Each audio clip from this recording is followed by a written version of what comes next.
আমাকে যদি আপনি জিজ্ঞেস করেন যে আমার সবচেয়ে বড় প্ল্যান কী জিনিস নিয়ে, আমার সবচেয়ে বড় প্ল্যান এইচপিকে নিয়ে। আমার সবচেয়ে বড় ইনভেস্টমেন্ট এইচপিকে নিয়েই হবে। আমার প্রত্যেকটা মানে আমার যদি ফোকাসটার কথা জিজ্ঞেস করেন তাহলে আমার ফোকাসটা এইচপিকে নিয়ে অনেক বেশি। আমার কাছে মনে হয় যে এইচপিকে পুরোপুরিভাবে রির্যাম্প করতে হবে, কারণ এটা খুব সিম্পল একটা জিনিস যে আন্ডার 19 পর্যন্ত আমরা একটা সলিড টিম থাকি। আন্ডার 19 থেকে ন্যাশনাল টিম আসা পর্যন্ত যে গ্যাপটা, ফর সাম রিজন আমরা এই গ্যাপটা ফুলফিল করতে পারছি না।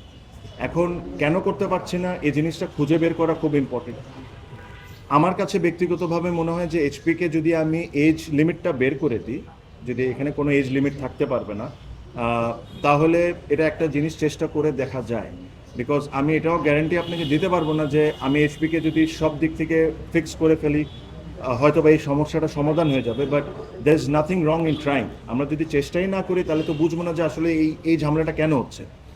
কিছু কিছু ডিসিশন আপনারা গেম ডেভেলপমেন্টের চেয়ারম্যান থেকেও পাবেন, কিছু কিছু নতুন জিনিসও অ্যাড করা হচ্ছে গেম ডেভেলপমেন্টের সাথে। বাট এইচপি নিয়ে আমি যেভাবে করে প্ল্যান করছি, আপনারা জানেন যে মোহাম্মদ সালাউদ্দিনকে আমরা হেড অফ এইচপি করেছি। সো উনি এই দায়িত্বে থাকবেন।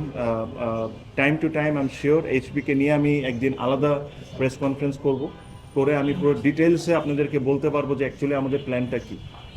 এখন অ্যাকচুয়ালি এটা ফেয়ার হবে না, যেহেতু এখনও প্ল্যানে এটা কাগজ কলমের অবস্থায়। তো এই জিনিসটা যখন আমার কাছে পুরোপুরিভাবে রেডি থাকবে তখন আমি ইনশাল্লাহ আপনাদের সাথে এই জিনিসটা শেয়ার করব। যদি আমি আসি, আর যদি আমি না আসি, যে আসবে সে শেয়ার করবে।